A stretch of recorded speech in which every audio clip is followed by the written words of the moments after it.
अस्सलामुअलैकुम, समा के साथ मैं हूं सबाशी और मैं हूं आयशा अंसारी। सबसे पहले आपको ये बताएं कि तोशाखाना रेफरेंस में मियां नवाज शरीफ ने इस्लामाबाद हाई कोर्ट में दायर दरखास्त वापस ले ली है। नवाज शरीफ ने एहतसाब अदालत की जानिब से बजरिया इश्तिहार तलबी चैलेंज की थी। इसकी मजीद तफसीलात हासिल करते हैं सुहेल रशीद से। जी सुहेल रशीद, अपडेट कीजिए इस दरखास्त के हवाले से और क्या कुछ लिखा गया है इसमें। देखिए, अहम पेशरफ सामने आई है कि तोशाखाना रेफरेंस में इश्तिहारी करार देने की कार्रवाई को नवाज शरीफ ने चैलेंज किया था, जिसके जवाब में इस्लामाबाद हाई कोर्ट ने ये पूछा था कि क्या नवाज शरीफ मफरूर हैं या जमानत पर हैं। इस हवाले से हमें पहले बताया जाए, उसके बाद इस दरखास्त को काबिल समाअत होने पर फैसला करेंगे। लेकिन आज बड़ी पेशरफ ये सामने आई कि जब समाअत शुरू हुई तो नवाज शरीफ के वकील बैरिस्टर जहांगीर जदून अदालत के सामने पेश हुए और उन्होंने इस्तदा की कि हम ये दरखास्त वापस लेना चाहते हैं।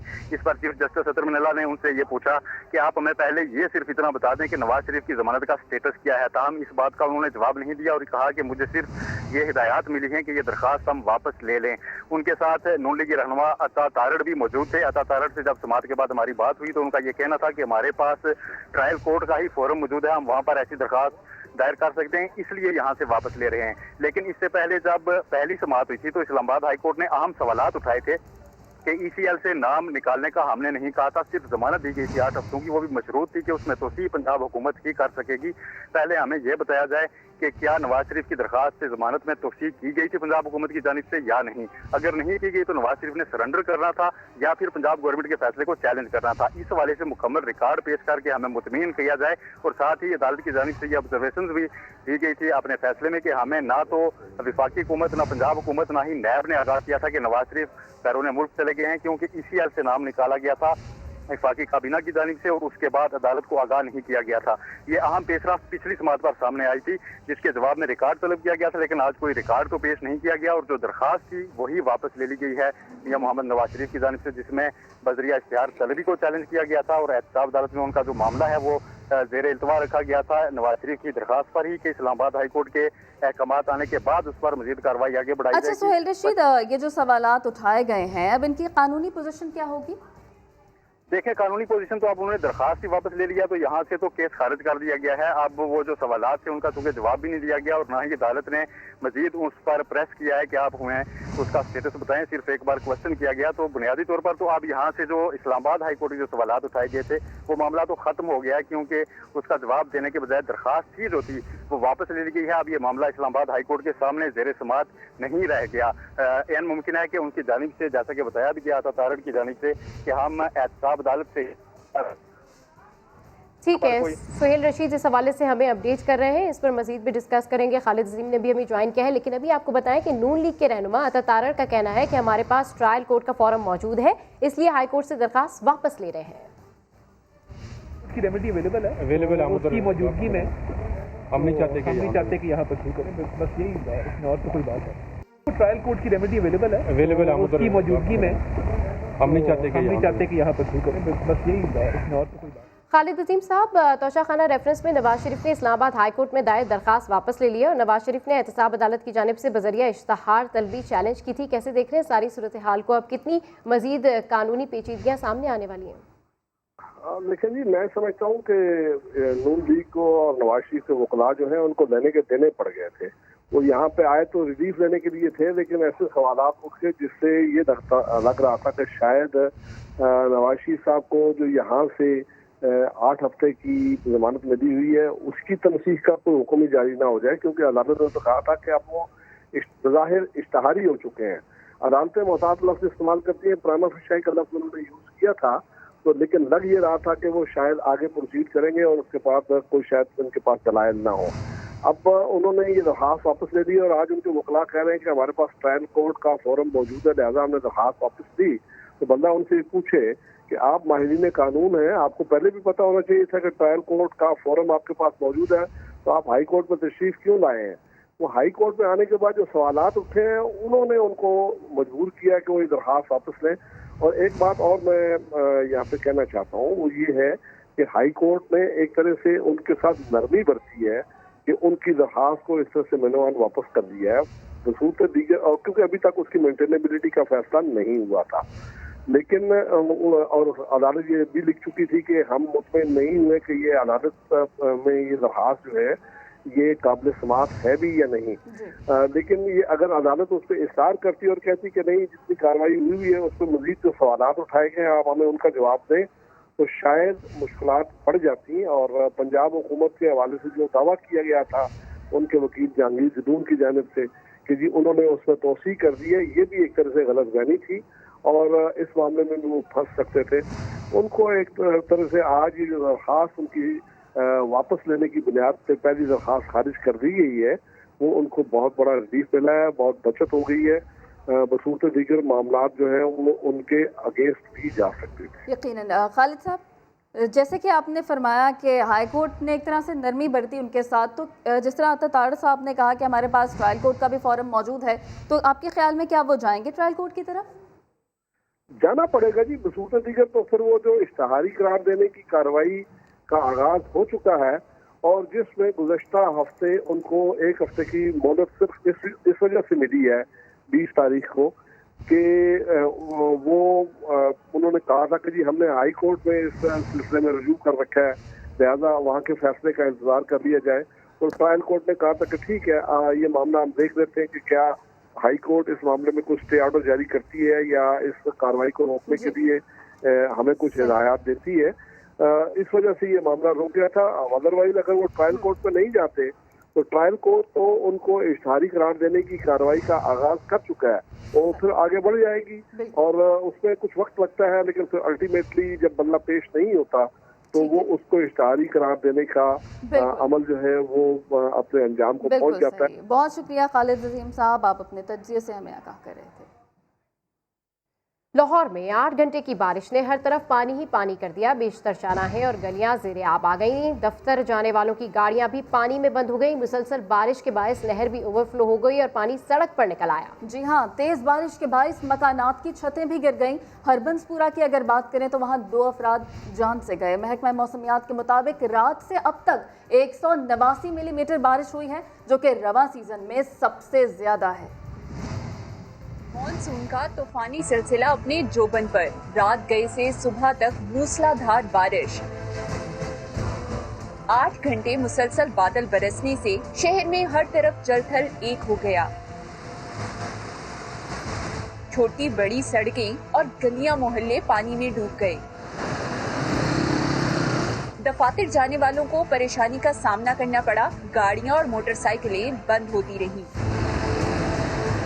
जो उन्होंने वो टाइम पूरा किया है, वो उस टाइम के मुताबिक वो काम नहीं किया। जो इन्होंने वादे किए हैं वो पूरे नहीं किए अभी तक, ना सड़कों में ना कोई रोड पे। पानी खड़ा होता है, ना कोई सफाई है ना कुछ है, गटर बंद है हर जगह से। मुसलसल बारिश की वजह से शहर के बीचों बीच गुजरने वाली नहर भी मुकम्मल भर गई। मुस्लिम टाउन अंडरपास के करीब पानी किनारों से बाहर निकलता रहा। हरबंसपुरा की इब्राहिम कॉलोनी में मकान की छत मकीनों पर गिर गई। हादसे में 2 अफराद जाँ बहक और 5 जख्मी हो गए। महकमा मौसमियात ने आज रात फिर मूसलाधार बारिश की पेशगोई की है। लाहौर में आज 189 मिलीमीटर बारिश रिकॉर्ड की गई। लक्ष्मी चौक में सबसे ज्यादा बादल बरसे। ताजपुरा, गुलशन रावी, पानी वाला तालाब और अंदरूनी शहर के कई इलाकों में जलथल एक हो गया। ताजपुरा में 176 मिलीमीटर बारिश हुई। गुलशन रावी, पानी वाला तालाब, समनाबाद और नश्तर टाउन वो इलाके हैं जहां बारिश 150 मिलीमीटर से ज्यादा रिकॉर्ड की गई है। और अभी आपको बताएं कि लाहौर के फिरदौस मार्केट अंडरपास में पानी भर गया है। वहां क्या सूरत हाल है ये जानते हैं समा की नुमाइंदा तहमीना अहमद से। जी हाँ, तहमीना बताएगा वहां पर अब क्या सूरत हाल देख रही हैं आप? बिल्कुल, आज की जो बारिश थी वो रवा सीजन की सबसे बड़ी बारिश थी। 189 मिलीमीटर बारिश जो है वो आज लाहौर में रिकॉर्ड की गई और इससे पहले जो है 10 अगस्त को 107 मिलीमीटर बारिश हुई थी। लाहौर में नशीबी इलाके तो ज़ेरे आबाई ही हैं, लेकिन जो कंस्ट्रक्शन साइट होती हैं वो भी बारिश में बुरी तरह मुतासिर होती हैं। और फिरदौस मार्केट का अंडरपास जो है वो पिछले 2 से 3 महीने हो गए हैं वो बन रहा है और उसकी वजह से ये जो अली सेब रोड है फिरदौस मार्केट के पास, ये सारा का सारा पानी से भरा हुआ है। जो फुटपाथ हैं, जो सर्विस लेन्स थी, वो भी अब से कुछ देर पहले तक तो नजर नहीं आ रही थी। चूंकि बारिश रुके हुए 3 से 4 घंटे गुजर चुके हैं, 8 बजे से बारिश रुक गई है, तो अब आहिस्ता आहिस्ता पानी जो है वो कम होना शुरू हो गया है, लेकिन उसके बावजूद सड़क पे कंस्ट्रक्शन की वजह से कीचड़ है और आने जाने वालों को काफी मुश्किलात का सामना हो रहा है। मोटरसाइकिल वाले हों, गाड़ी वाले हों, सबको गुजरने में मुश्किल हो रही है और पानी में से गुजर कर जाना जो है वो सबसे मुश्किल फिलहाल लग रहा है। वासा हुकाम के मुताबिक जितने भी नशीबी इलाके हैं या इस तरह के इलाके हैं जहाँ पर पानी खड़ा हुआ है, वहाँ पर काम जो है वो जारी है, निकासी आप का अमल जो है वो जारी है और जितनी इस तरह की पॉन्डिंग्स हैं उन्हें क्लियर किया जा रहा है। गुलबर्ग हो गया, करतबा चौक हो गया, लक्ष्मी चौक हो गया, ऐसे बहुत से एरियाज हैं जहां पर अब तक पानी क्लियर भी किया जा चुका है और जबकि निकासी आपका अमल जो है वो लाहौर के मुख्तलिफ इलाकों में अभी भी जारी है। निकासी आपका अमल लाहौर के मुख्तलिफ इलाकों में अभी भी जारी है। अच्छा तहमीना, ये बताएगा अगर कराची में जिस तरह बारिश होती है वहाँ पर तो कई चोकिंग पॉइंट्स हैं, वहाँ पर पानी भर जाता है, लाहौर में भी क्या इस दफ़ा इस तरह के इलाके देखे गए हैं जहाँ पर ऐसे चोकिंग पॉइंट्स हों? क्योंकि कभी लाहौर में उस तरह पानी खड़ा नहीं होता जिस तरह इस दफ़ा खड़ा हुआ है। जी बिल्कुल, लाहौर की इस तरह के कुछ पॉइंट्स हैं, जैसे कि अंडर पासिस हो गए। लाहौर में काफ़ी ज़्यादा अंडर पासिस हैं और जो नशीबी एरियाज होते हैं या अंडर पासिस होते हैं वहाँ पर बारिश होने से पानी कुछ देर के लिए खड़ा ज़रूर होता है, लेकिन वासा जो है वो अपनी मशीनरी के साथ जो है वो काम जारी रखता है अपना और 3 घंटे वासा हुकाम के मुताबिक उन्हें 3 घंटे रिक्वायर होते हैं जिसके अंदर अंदर उन्होंने पानी निकालने का काम जो है वो मुकम्मल करना होता है और आज भी यही हो रहा है। चूंकि उनका कहना है कि चूंकि 2 सालों से नॉर्मल रेंज सामने आ रही है, पिछले साल भी जो है वो 200 मिलीमीटर से ऊपर बारिश। ठीक है, उनका यही कहना है कि पिछले 2 सालों से नॉर्मल रेंज सामने आ रही है, लेकिन इस दफ़ा जो बारिश है वो ज़्यादा हुई है। हमें अपडेट करें तहमीना, आपका शुक्रिया। लाहौर का वाल्टन रोड की अगर बात करें तो अब तक बरसाती पानी में डूबा हुआ है। डिफेंस मोड़ से खयाबान इकबाल तक हर तरफ पानी ही पानी है। गाड़ियां और मोटरसाइकिलें बंद हो गई हैं, ट्रैफिक का निजाम दरम भरम हो गया है। इसी पर मजीद जानते हैं समा के नुमाइंदे दानियाल उमर से। दानियाल, क्या सूरत हाल देख रहे हैं आप, अपडेट कीजिए।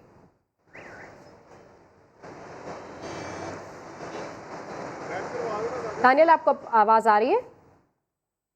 जैसे हमारा रब्ता हमारे नुमाइंदे से लाहौर के इलाके वाल्टन रोड में, जी बिल्कुल, लाहौर के इलाके वाल्टन रोड में जो है वो बारिश के बाद काफ़ी मसाइल का सामना है। कैंटोनमेंट बोर्ड का इलाका है जहां पर बारिश का जो पानी है वो बहुत ज़्यादा जमा हो गया है, जिसकी वजह से यहां पर शहरियों को, जो यहाँ के रिहायशी हैं, उनको शदीद मुश्किलात का सामना करना पड़ रहा है। वाल्टन रोड पे अगर देखें तो जहाँ तक आप नज़र दौड़ाएँ वहाँ तक जो है वो पानी ही पानी है सड़क के दोनों तरफ पर। और ये मेजर वो सड़क है जो कि कैंटोनमेंट को और फिर जो लाहौर का DHA है उसको लगती है और इसके करीब जो है वो बहुत ज़्यादा कमर्शियल एक्टिविटी जो है वो भी होती है, जिसकी वजह से यहाँ पर आने वालों को जो है वो मुश्किलात का सामना करना पड़ रहा है। गाड़ियाँ हों या बाइक्स हों वो यहाँ पर बंद हो रही है और इस पानी को अभी तक निकालने का अमल जो है वो शुरू नहीं किया जा सकता, क्योंकि जो इलाका है वो सारा कैंटोनमेंट बोर्ड के अंडर आता है और कैंटोनमेंट की जिम्मेदारी है यहाँ पे पानी निकालने की। तो अमला चंद एक मुकामात पर जो पॉन्डिंग पॉइंट्स हैं उन पर पानी निकालता हुआ नजर तो आ रहा है, लेकिन अभी तक सूरत हाल को बेहतर नहीं बनाया जा सका। जी ठीक है, दानियाल उमर अपडेट कर रहे हैं, आपका शुक्रिया। लाहौर के इलाके गुलबर्ग में भी बारिश के बाद कई फुट पानी मौजूद है, जिसके बायस मुतादिद गाड़ियां बंद हो गई हैं। इस पर मजीद अपडेट्स लेंगे समा के नुमाइंदे मोहम्मद अली चर से। जी अपडेट कीजिए मोहम्मद अली, क्या सूरत हाल देख रहे हैं आप? देखिए, अगर देखा जाए तो बारिश के जो सिलसिला है वो पिछले 3-4 घंटे से थम चुका है, लेकिन इसके बावजूद जो पानी है वो बहुत बड़ी मिकदार में मौजूद है। अगर देखा जाए तो ये जो गुलबर्ग अगरचे पोश इलाका शुमार होता है और ख़ासतौर पे जो ये स्पोर्ट्स कॉम्प्लेक्स है, निश्तर स्पोर्ट्स कॉम्प्लेक्स, तो ये हमेशा एक नदी नाले का मंजर ही पेश करता है। इस वक्त भी 1.5 से 2 फीट पानी खड़ा है। असल कन्फ्लिक्ट ये है कि वासा हुकाम का कहना है कि ये स्पोर्ट्स बोर्ड की जिम्मेदारी है कि वो यहाँ पे अपने सीवरेज का सिस्टम बेहतर करे, जबकि वासा का इससे कोई ताल्लुक नहीं। यही वजह है कि ये गुज़श्ता कई साल से ये कन्फ्लिक्ट चल रहा है और इसका सारा जो खमियाजा आम पब्लिक को भुगतना पड़ता है, जिसकी वजह से आज भी देखें तो कई गाड़ियां बंद हैं, लोग परेशान हैं, उन्हें आने जाने में काफ़ी मुश्किलात का सामना है, क्योंकि यहाँ से कई लोग बहुत बड़ी तादाद में फिरोजपुर रोड से फिर गुलबर्ग की तरफ जब आते हैं तो ये एक शॉर्ट कट है उनके लिए, तो वो भी एक काफ़ी मुश्किलात है, पानी काफ़ी ठीक है। बहुत शुक्रिया मोहम्मद अली जड़, आप बारिश के हवाले से हमें अपडेट कर रहे थे। हमारे साथ MD वासा मौजूद हैं, उनसे बात करते हैं। बहुत शुक्रिया जाहिद अजीज साहब, आपने समा को वक्त दिया। सर, हालिया जो बारिशों का स्पेल है वो देखा गया है, 189 मिलीमीटर बारिश रिकॉर्ड हो गई है लाहौर में इस दफ़ा। अमूमन ये होता है कि वासा का अमला बहुत एक्टिव होता है, तकरीबन लाहौर में आधे घंटे में ही पानी को क्लियर कर दिया जाता है। इस दफ़ा सर क्या सिचुएशन देखी गई है? ऐसा है कि रात के 12:15 बजे बारिश का आगाज हुआ, सुबह 6 बजे तक मुसलसल बारिश जारी हुई। मैं इस दफ़ा मेरे समेत तमाम मामला रात की जाग रहा है और सारे दिल्ली में रहे हैं तकरीबन, और अल्लाह का शुक्र है कि सुबह 4 घंटे के अंदर अंदर हमने तमाम बेशतर मकामात क्लियर कर लिए, जिसमें लक्ष्मी चौक, जो चौक नाखुदा, करतबा चौक, जिरावाला के पारस रोड वगैरह शामिल थे। जैसे लॉरेंस रोड में तो खैर पानी नहीं खड़ा हुआ, क्योंकि वहाँ हमने एक वाटर टैंक। अब इस वक्त जब हम बात कर रहे हैं तो शहर का बेशतर हिस्सा क्लियर हो चुका है, सिवाय 3-4 जगहों के, जिनमें से एक का नाम ताजपुरा है, एक का नाम चिबुर्जी और एक कूपर रोड में तकरीबन 1 इंच पानी मौजूद है। तो या कोई कोना या कोई मोड़ या कोई 10-20 फीट का कोई टुकड़ा होगा जो नीचा होगा बाकी सड़कों से, लेकिन बेशतर इलाके सब क्लियर हो चुके हैं। अच्छा, ये बताइएगा कि कितना वक्त लग जाएगा ओवरऑल सूरत हाल को कंट्रोल करने में? तकरीबन हमें चूँकि 4 घंटे लगे ये बेशतर इलाकों को क्लियर करने में। वो 6 बजे बारिश खत्म हुई तो 10-10:15 बजे तक हम लक्ष्मी चौक, जो सबसे बड़ा बैरोमीटर कहलाता है लाहौर का, वो क्लियर कर चुके थे। मजीद जो ताजपुरा का पॉइंट है और चिबुर्जी पॉइंट है, ये 2 पॉइंट हैं जिनके अंदर भी 6 इंच से लेके 12 इंच तक पॉकेट्स हैं पानी की, तो जिनमें हमें मजीद 1 से 1.5 घंटा तक कार होगा इन 2 मकामात को खाली करने के लिए। बाकी तमाम शहर में ट्रैफिक रवां दवा है और मामूल है। सर, इससे कबल हमने बरकत मार्केट की सूरत हाल देखी, वहाँ पर यूनिवर्सिटी भी है और दीगर कमर्शियल एरिया भी है, वहाँ पर लोगों को शदीद मुश्किलात का सामना करना पड़ा था। बरकत मार्केट के हवाले से बताएगा, उस इलाके को क्लियर कर दिया गया है, वहाँ से कितनी फीसद तक पानी निकाल दिया गया है? दोबारा इलाके का नाम बताइए सर। बरकत मार्केट के अतराफ का जो इलाका है और उसके हवाले से बताएगा, वहाँ पानी भर गया था इससे कबल? जी बिल्कुल ऐसे ही था, वो खासा पानी वहाँ से हो गया था, लेकिन क्लियर हो। सही, बहुत शुक्रिया। जाहिद अजीज़ साहब हमारे साथ मौजूद थे। शहर भर में बारिशें हुई हैं और बारिश से सूरत हाल कुछ ख़राब हो गई है। सबसे ज़्यादा बारिश लक्ष्मी चौक में रिकॉर्ड की गई है और पंजाब में जो बारिशों का हालिया स्पेल दाखिल हुआ है, उसके बाद सड़कें तालाब का मंजर पेश कर रही हैं। तो लाहौर में बारिश रुक गई, लेकिन शहरियों की परेशानी खत्म न हुई। लोगों को किन मुश्किलात का सामना है, जानते हैं उनकी ज़ुबान। देख लें, आपके सामने ये सारी सूरत हाल जो भी है, ठीक है। बाइक पीछे खड़ी करके पैदल जा रहा हूँ, ये देखें जरा, ऊपर उठाए हुए सारे। पानी का ये हालत है कि अब देख लें, ये वाला इलाका भी एक VIP इलाका है, मतलब कि गुलबर्ग वाला इलाका है, और निश्तर पार्क स्पोर्ट्स कॉम्प्लेक्स, सारी स्पोर्ट्स की फैसिलिटीज़ यहाँ पे हैं। तो अब ये देख लें आपके सामने कितनी बुरी हालत है यहाँ पे। पता नहीं क्या कर रही है इंतज़ामिया, कुछ समझ में नहीं आ रहा, मतलब किधर है ये सब। देखें कितना पानी, कितने लोग परेशान हो रहे हैं यहाँ पर, इन्हें कुछ पता नहीं है। हुकूमत की नाकामी है। ये देखो, इनको 2.5 साल हो गया आए हुए, ऐसे हालात पहले नहीं देखे। ये देखो, पूरी आबादी पानी में डूब चुकी है, कोई वासा का इंतज़ाम नहीं है, कोई गवर्नमेंट का कोई बंदा नज़र ही नहीं आता है यहाँ पे कि देखो। इंतज़ामिया हमारी जो है वो क्या कर रही है, क्या नहीं कर रही, अल्लाह ही बेहतर जानता है। दुआ ही कर सकते हैं इनके लिए, अल्लाह ताला इन्हें हिदायत दे। लाहौर में रिकॉर्ड बारिश की वजह से कैनाल रोड के दोनों इसराफ की सर्विसेज लेन्स भी पानी में डूबी हुई हैं। मुल्का आबादियों के वकीलों को बाहर निकलने में मुश्किलात का सामना है। सूरत हाल बता रहे हैं जहांगीर खान। जी, लाहौर में होने वाली मूसलाधार बारिश से न सिर्फ नशेबी इलाके मुतासिर हुए हैं, बल्कि पोश इलाकों में भी बारिश का पानी जमा है। इन पोश इलाकों की बात की जाए तो इनमें गुलबर्ग, गार्डन टाउन, बरकत मार्केट, कैनाल रोड से मुल्का ग्रीन बेल्ट और सर्विस लेन्स शामिल हैं, जहाँ पर अभी तक बारिश का पानी जमा है और इसकी निकासी न होने की वजह से मुल्का जो घर हैं उनके रहायशियों को और राहगीरों को शदीद परेशानी और खौफ का सामना है। मैं इस वक्त कैनाल रोड पर पंजाब यूनिवर्सिटी कैंपस से मुल्का सर्विस लेन पर मौजूद हूँ, जहाँ पर अभी बारिश का पानी है और राहगीरों को शदीद परेशानी का सामना है। जो रहायशी हैं उनका कहना है कि इस बारिश के बाद वासा की जानिब से निकासी आपके दावे तो किए जा रहे हैं, लेकिन इन सर्विस लेन्स को मुकम्मल तौर पर नज़रअंदाज किया गया है। इन सर्विस लेन्स पर ना सिर्फ कैंपस पुल बल्कि गार्डन टाउन और दीगर अंडरपासेस जो हैं उनसे जो मुल्का सर्विस लेन्स हैं वहाँ पर भी अभी तक बारिश का पानी मौजूद है और इसकी निकासी के लिए कोई इकदाम नहीं किए गए। जी, बहुत शुक्रिया जहांगीर, इससे मुतालिक आप हमें बता रहे थे। फैसलाबाद के गली मोहल्लों में झूलती तारें बारिशों के मौसम में जानलेवा साबित होने लगी हैं। बहन को मदरसे छोड़ने जाने वाला 12 साला बच्चा करंट लगने से जान की बाजी हार गया। फैसलाबाद में मूसलाधार बारिश मां का लखते जिगर निकल गई।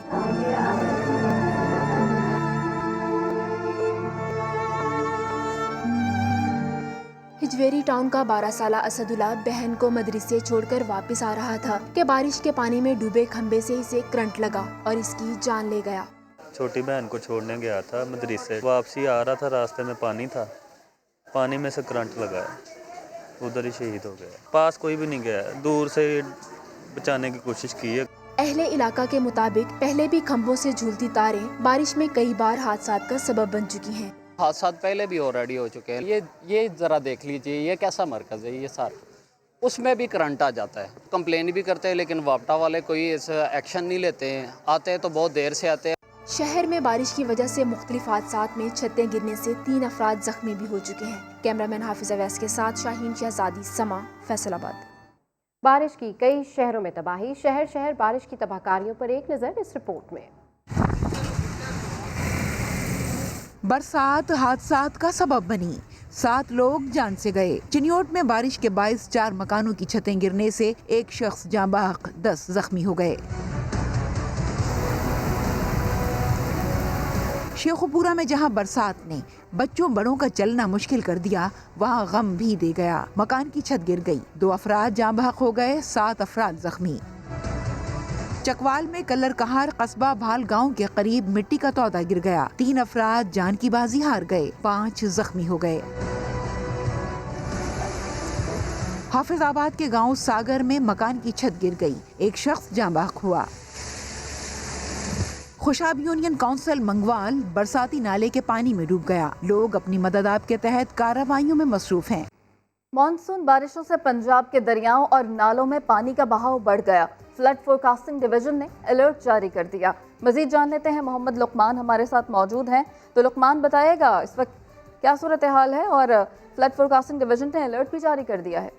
जी बिल्कुल, कश्मीर, भारतीय पंजाब और पाकिस्तान के जो बालाई इलाके हैं उनमें इसका मानसून सीजन बड़े भरपूर तरीके से जारी है, जिसकी वजह से जितने दरिया हैं, खासतौर पर जो मशरकी दरिया हैं, दरिया सतलुज है या रावी है, मगरबी दरिया चिनाब है, इनमें पानी का बहाव अब बढ़ना शुरू हो गया और इसको दरिया सिंध में कालाबाग के मकाम पर निचले दर्जे का सैलाब है और बाकी दरिया मामूल के मुताबिक। लेकिन इसको फ्लड फोरकास्टिंग डिवीजन ने एक अलर्ट जारी किया कि अगले 24 घंटे में दरिया चिनाब और रावी के जो 52 नाले हैं उनमें तुगयानी आ जाएगी और जिसकी वजह से वहाँ लोगों के लिए मुश्किलात आएंगी।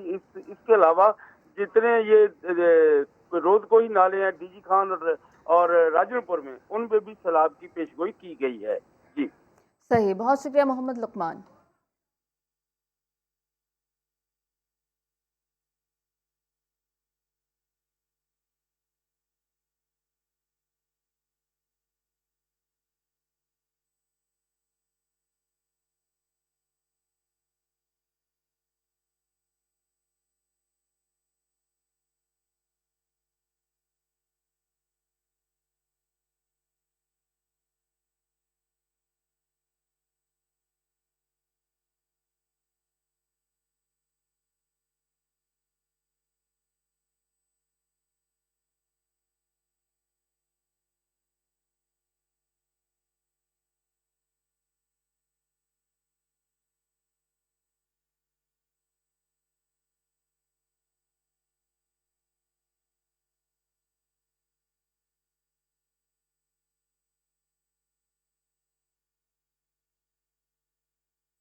Welcome back. वज़ीर ख़ारजा शाह महमूद कुरैशी चीन के दौरे पर रवाना हो गए हैं। दौरे पर रवानगी से कबल शाह महमूद कुरैशी का खुसूसी वीडियो पैगाम में कहना था कि वज़ीर आज़म से दौरे के हवाले से तफसीली बातचीत हुई। चीनी वज़ीर ख़ारिजा और दीगर रहनुमाओं से मुलाकात के दौरान पाकिस्तान की सियासी और अस्करी क़यादत की सोच की अक्कासी करेंगे। मज़ीद क्या कहा, आइए सुनते हैं। मैं एक मुख्तसर एक रोज़ा बहुत अहम दौरे पर चीन के लिए रवाना हो रहा हूँ। मेरी कल वज़ीर आज़म से इस दौरे से मुतल्लिक बात हुई। अल्हम्दुलिल्लाह ये जो मेरा डेलीगेशन है ये पाकिस्तान की पॉलिटिकल और मिलिट्री लीडरशिप की सोच की अक्कासी करेगा।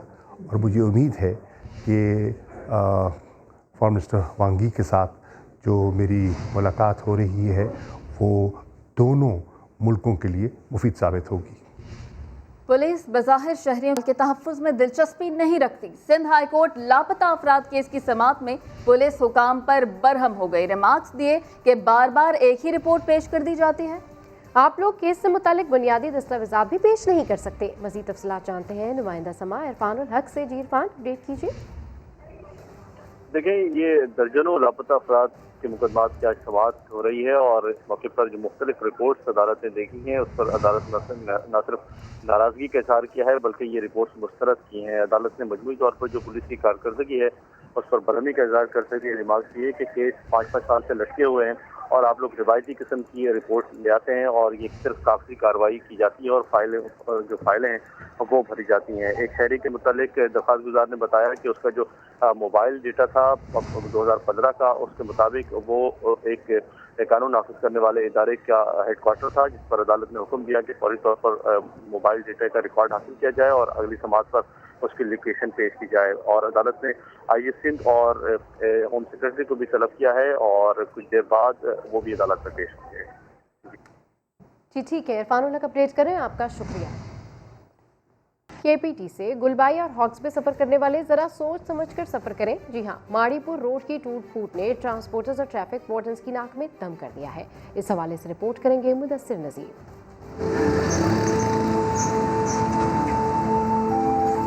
ट्रैफिक एहलकार चंदजेब ड्यूटी पर आते तो सफेद यूनिफॉर्म और चमचमाते जूतों में हैं, मगर माड़ीपुर सड़क इनका चंद मिनटों बाद ही हुलिया बिगाड़ देती है।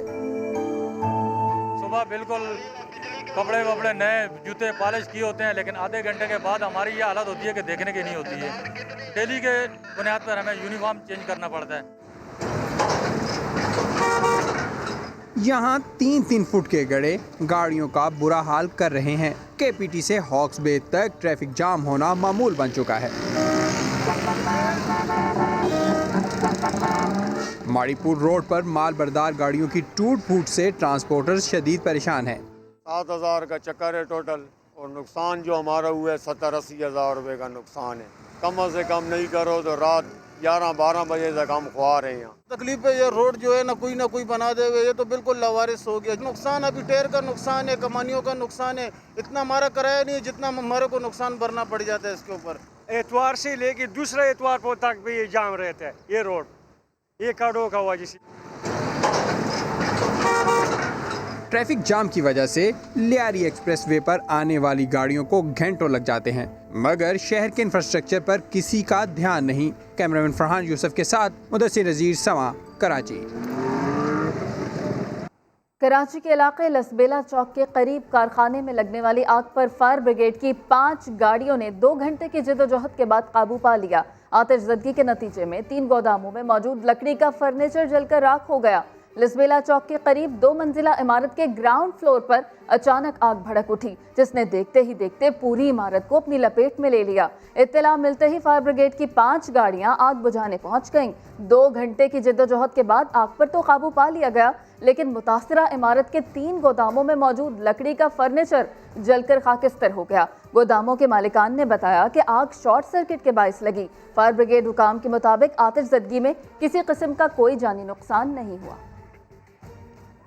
पेशावर में बिजली की गैर एलानिया लोड शेडिंग के खिलाफ अवाम बिफर गए। फंदू रोड पर एहतजाज किया, सड़क को भी ट्रैफिक के लिए बंद कर दिया गया। वहाँ क्या सूरत हाल है जानते हैं समा के नुमाइंदे सज्जाद हैदर से। जी सज्जाद हैदर, क्या सूरत हाल है यहाँ पर? लोग सरापा एहतजाज है।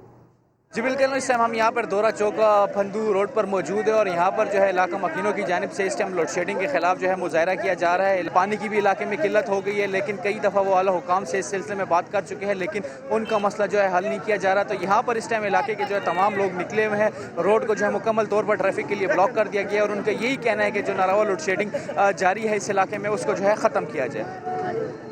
शुक्रिया सज्जाद हैदर। पेशावर BRT में सफ़र करना है तो नस्वार से हाथ धोना पड़ेंगे।